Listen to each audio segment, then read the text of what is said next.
Asa akapata naye ndiye nabii Ismaili. Kama inkuru nziza. Kwaza abona umwana witonda.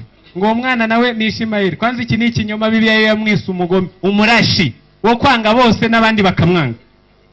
112. Basi alipofika makamo ya kwenda na kurudi pamoja naye alimwambia. Ubwo yari ageze mu kiye cyo kugenda no kujya agenda kanagarukana nawe, aramubwira ngo mwanangu, mwana wanje, hakika nimeona katika ndoto ya kwamba ninakuchinja. Neretswe mu nzozi ko ngomba kugutamba cyangwa se kukwica, kugukerera. Na ndoto za mitume ni wai, kandi izo nzozi na amayishurirwa cyangwa n'ubutumwe. Basi fikiri, waonaje? None bitekereze, ubyiyumvire ko urabibona ute? Akasema, baba yangu, fanya unayoamrishwa, unanikuta inshallah miongoni mwa wanaosubiri. Ngaho muvyeyi wanje, kora icyo ushaka, uransanga rwose ndi tayari mu barindiri ibyo ushaka. Ubwo muri make y'imirongo nandi makorani muzasoma, bo bahamya ngo umwana watambwe kw'ikimazi ni Ishimayeli. Ubwo ko ngiye kubanza kugakuraho, kuko iyo umuntu abeshya kumanywa cyeta abeshya batagira ubwenge. Ndasoma gusa nta kindi ndengejeho. Itanguriro 22 mu Kirundi. Itanguriro igice cya 22 aranditswe ngo n'umurongo wa mbere rwose n'uwa kabiri agize ati, umunsi cyamanutse kijya ikuzimu. Umunsi cyamanutse kijya hehe? Ubwo se mwumvise Imana? Umuntu w'umugabo abeshya igiterane n'umuntu ntiyakwisonera mu bintu bisanzwe. None ikindi ngiye kuvuga, ntabwo Imana yacisha, ahubwo yaba mwari mubizi abaheburayo ubwo yabonekeraga mu gisaka cyaka, ntabwo yari iri gushya, kuko yaravuze ushya saravuga. Ngabaheburayo 12 umurongo wa 29, ahubwo mu bushobozi ifite mu gukara kwayo abantu batazana, ariyo mpamvu babyara Yakobo akabyara Isirayeli. Niwe Isirayeli. Noneho ubwo rubyaro rwa Ishimayeli niko rwapfumwe rubyara abantu na Muhamadi nimwe yavutse. Zana ka gatabo. Muhamadi nimwe yavutse, birasomere yarangiye.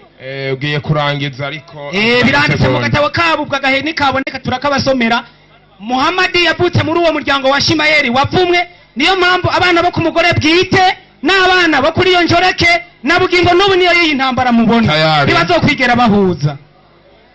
Yesu ashimwe cyane. Iki gikorane cyabaye ngaha iminsi ibiri. Iki gikorane kirahambaye cyane kandi gifite n'akamaro kenshi ku bintu biraba ukwemera kw'abantu, kuko ngaha ku isi hari imigwi ibiri, hari ubwisilamu n'ubukristo. Ibyo bintu bibiri birakunze gutera ikibazo abantu benshi cyane. Iki gikorane rero gishoboye kwereka abantu ibintu bibiri binyamukuru, yuko abantu babiri badasangiye ukwemera bashobora guhurira ahantu hamwe bakaganira mu mutekano ntangere atawanje wangura. Iki gikorane ukwemera ko umuntu wari wese aragushikiriza, hanyuma wundi akamwishyura kugira dushobore kubona inzira imwe zo dushikana mu ijuru. Aha rero ku ruhande rwa twebwe abisilamu igikorane ni cyiza cyane, cyiza cyo bandanya n'abantu bakamenya ubwisilamu cyari cyo, kubera hari amajambo menshi avuga ku bwisilamu y'ukubeshera ubwisilamu. Nicyo gituma igikorane cyabenga ku mugaragaro cyatunezereje, kuko ibintu byasomwe ku mugaragaro atacu umuntu ikuriye mu mutwe, cyatunezereye cyane. Hagati y'ibintu bibiri ubwisilamu n'ubukristo, jewe nka jewe ku kwemera kwanje mu bisanzwe ndabona yuko twofata inzira y'ubwisilamu. Niyo nzira yo nyine ishobora gushikana ikiremwa muntu mu ijuru mu gihe akurikije amategeko y'idini ya Kisilamu. Wabonetse uri muri uyu mugwi w'abayisilamu bagenzi bawe baje gukurikirana iki kiganiro mpaka cyari kubera hano hantu kuri stade Muremera Ngozi. Ku bwawe woba wagikuyemo iyihe nyungu, canke ucibazaho iki cyo bandanya canke cyo hagarara?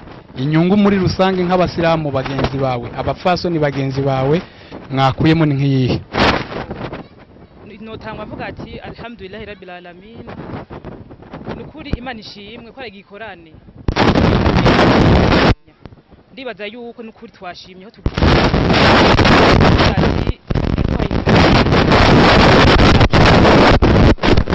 muri inzira imwe buhakanyi canke wemere. Ndibaza yuko abari ngaha nukuri impande y'abakristo n'abayisilamu uwumva yumvishije ari inzira y'ukuri umuntu yayumvishije utayumvishije nawe ndibaza yuko Imana igize kubesha izomwumvisha n'ikindi gihe ariko ndibaza ko n'ukuri nagishira nifuza ko cobandanya ahubwo byanakunda neco cobandanya cyo bashaka kamara n'indwi yose cobandanya kugira ukuri kuje habona. urakoze cyane. Nashaka kubaza ukurikiranye inyigisho zabereye hariya hejuru, ingamba y'abakristo babajije basomye isomo riboneka muri Qur'an rivuga kubyerekanye n'intumwa Muhammadi, rivuga ko atazi yaja n'abari mu Qur'an atazi yabajana. Banadusomera isomo rya Yesu yavuze ngo imuhira kwa data amazu menshi birakwiye ko aho abari namwe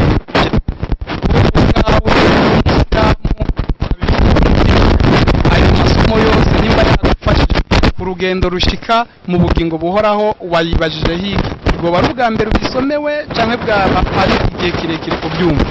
Abakristo bw'Ikorane nk'ibi turabimenyesha niko twebwe abayisilamu so ugamba twatuvyumvishije ariko twebwe turazi intumwa dukurikira twaje ko dukurikira intumwa yacu Muhammad sallallahu alaihi wasallam kandi intumwa Yesu turamwemera cyane gose ko ari intumwa y'Imana yarungiswe ngaha ku isi, yarungiswe na Allah subhanahu wa ta'ala ariyo Mana yacu kandi ariyo nogo wawe. Ndibaza yuko iriko birasomwa ngaha si bishasha numvishije sibwo gambe navyumvishije. Ndibaza yuko ufise ubwenge n'ufise umutima wowe niwamenya inzira afata niyareka. Urakoze cyane mama, reka twibarize uyu mama nawe ari hano impande yacu, ashobora kuba ari umwe mu bavuga butumwa mu bizera bivuga butumwa ry'ivugurura n'ubugorozi.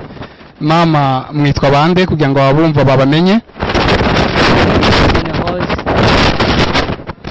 Wewe iki gikorane mama wowe wacumviseho gute, inyungu wakuyemo ni yihe? Nagize cyane naco gituma nemeye no gufata n'urugendo nza ino Ingozi kugira ngo nkurikirane igikorane cyanezereje, nungutsemwe ibintu byinshi ntari bwunguke ntavyo narinzi kubera yuko igitabo ca Qur'ani kidakunze kuboneka, ariko abari babifise babizanye byadufashije tungutsemo ibintu byinshi cyane tutahura byo tutari tuzi, ahubwo biteye n'umwete kuza turasoma ibitabo byose kugira ngo tumenye ukuri aho inzira nyakuri tushikana abantu mu ijuru. Nshaka kubaza ikibazo c'amatsiko.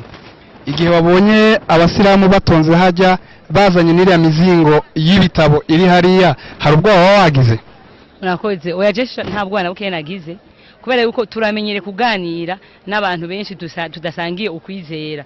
Ijambo ry'Imana tubwira ko dufise ukwizera kumwe, rero kubona ibitabo nkabirya ntibintera ubwoba ko bazi ko ari umuntu agishakisha atarabona inzira. Umaze kubona inzira ntabwo bayogira ngo bonye ibitabo, ahubwo ibitabo nibyo kugisha kugira ngo umuntu akomeze gushakisha rondera ukuri aho kuri. Urakoze. Basomye isomo rivuga ko Muhammadi igihe bari hari imbere atazi yaja n'abamukurikiye atazi yabajana. Basoma isomo Yesu avuga ngo imuhira kwa data hari amazu menshi, byari bikwiye kwa hondi abariho namwe muba kugira hondi abariho namwe muba. Mama wewe nk'umudamu yizeye ubutumwa bw'ivugurura n'ubugorozi, aya masomo abiri hari icyo yakubwiye, hari icyo yunguye mu kwizera kwawe? Murakoze cyane, yanyunguye cyane kubera mu by'ukuri ndazi neza yuko Yesu Kristo ari we nzira n'ukuri n'ubugingo. Yesu Kristo niryo zina ryavuzwe mu isi gusumba ayandi mazina. Abasoma amaza internet, abasoma ibitabo byinshi, abasubumenyi barazi ko Yesu Kristo ari we nzira n'ukuri n'ubugingo. Kandi na madame avuye ngaha wo mu Islamu mugenzi wanje yemeje neza ko bamwemera Yesu Kristo nk'intumwa y'Imana. Yesu rero ni we nzira n'ukuri n'ubugingo, nta muntu numwe azoshika kwa data Yesu atamujanye. Abandi batanguye imbere bose yaberetse nawe ko nabatazi yaje. Rero kurikira umuntu azi yaje afite naho kujana, ntiwo kurikira umuntu atazi yaje. Byo ndiyo ko bisobanutse ari kintu cyumvikana. Murakoze cyane, Imana ibaha umugisha. Mama wakurikiranye iki gikorane twagira tukubaze, hariho ikibazo cabaye hagati abayisilamu babajije abakristo, barababaza ati mbega muri Qur'ani haranditse ati mwotwereka inyandiko yerekana muri Bibiliya ahantu bavuga ngo abakristo bazoja mu ijuru. Ico kintu coco wakibonye gute? Murakoze, ico kintu je nacumvise icyafashije nuko ahantu hose batandukaniye nuko bamwe bavuze ijuru bazojamo nivyo bazobonamo, hari igitabo bavuze nuko ntabifashe ku mutwe ariko navyumvise bavuze yuko abayisilamu bazoja peponi bavuga ngo bagerageza kuvuga ngo iryo pepo yabo rero ibirimo ngira namwe mwavyumvise n'abakristo bavuga ko bazoja mu ijuru n'ijuru ryabyo n'ijuru bazojamo ijya ryo rero aho nta kibazo na kimwe cyahabaye kandi navyumvise uretse yuko ijambo ry'Imana rivuga ngo muri Bibiliya ijambo ry'Imana ryose ryahumetswe n'Imana rero basoma ibice bigiye bitandukana kugira ngo bagire gute bahuze berekane neza abaragwa ibyo bazoragwa n'ijuru bazojamo n'ivyiza birimo abayisilamu nabo berekanye ijuru bazojamo ipepo bo bavuze ngo ni peponi bacavuga peponi ibyo bazojamo bavuze abakristo bavuze ko ijuru bazojamo nta kurongora nta kurongorwa abayisilamu nabo bavuze ko ijuru ryabo ahubwo bazokomeza kurongora bakomeza kugira umunezero nivyo nafashe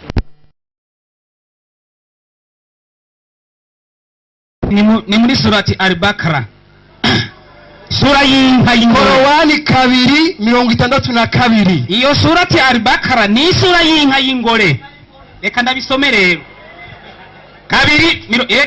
ikintu sinavuze ko gitandamye ga yemwe haranditse ngo hakika waliyo amini na Mayahudi na Wakristo na Wasabai yeyote atakaye muamini Mwenyezi Mungu na siku ya mwisho na akatenda mema basi watapata malipo kwa Mola wao. Urakoze cyane mu by'ukuri abizeye mu Bayisilamu apuzwemwo Abayahudi n'Abakristo uri wese muri abo yakoze ivyiza mu by'ukuri azoronka ingororano cyangwa impembo ku Mana.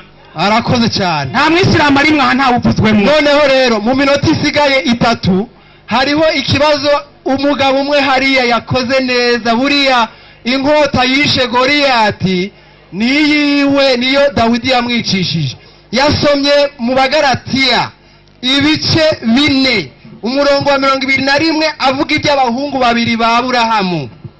Reka dusome umurongo wa 22 kuko handitswe yuko Aburahamu yari afise abahungu babiri umwe wari uwo ku nshoreke uwundi yari uwo ku mugore bwite.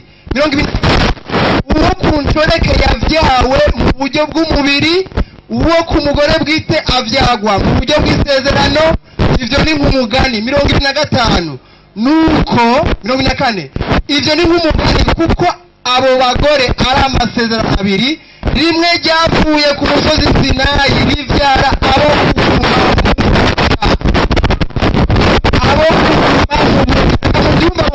bande iryo ni Hagayi nyina wa Ismaili dusomera igisekuzo cya Ismaili Nyarusi kagatabo kavuga Ismaili abo yavyaye kugeza kuri Muhammad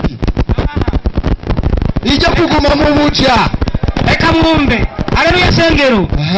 Ibrahimu uru n'uruvyaro ni kagatabo twitwa biography du prophète cyane indondogozi y'umuhanuzi Muhammad. Ibrahimu yavyaye Ismaili avyara Kusai avyara Abdumanaf avyara Hashim avyara Shaiba avyara Abdara nawe avyara Muhammad le prophète. Murakoze cyane reka nsubiremo rero. Muhammad yavutse kuri Ismaili wa wundi yirukanwa yo kuguma mu buja uwo ku 24 ivyo ni nk'umugani kuko abo ku mugore abo bagore ari amasezerano abiri rimwe ryavuye ku musozi Sinayi rivyara abo kuguma mu buja. Iryo ni Hagayi nyina wa Ismaili sekuruza wa Muhammad abo kuguma mu buja. Yesu niwe gitare cyanje niwe mahoro mfite y'umutima ambundikira mu mababaye ndetse niwe gakiza kanje samuheshi kuziteka ese namwituriki yatanze ubuzima bwe ngo mbashe kubaho iyo umunsi anyobesha aranyora akanyereka inzira imugana icyo namwitura ni ukuniha burundu.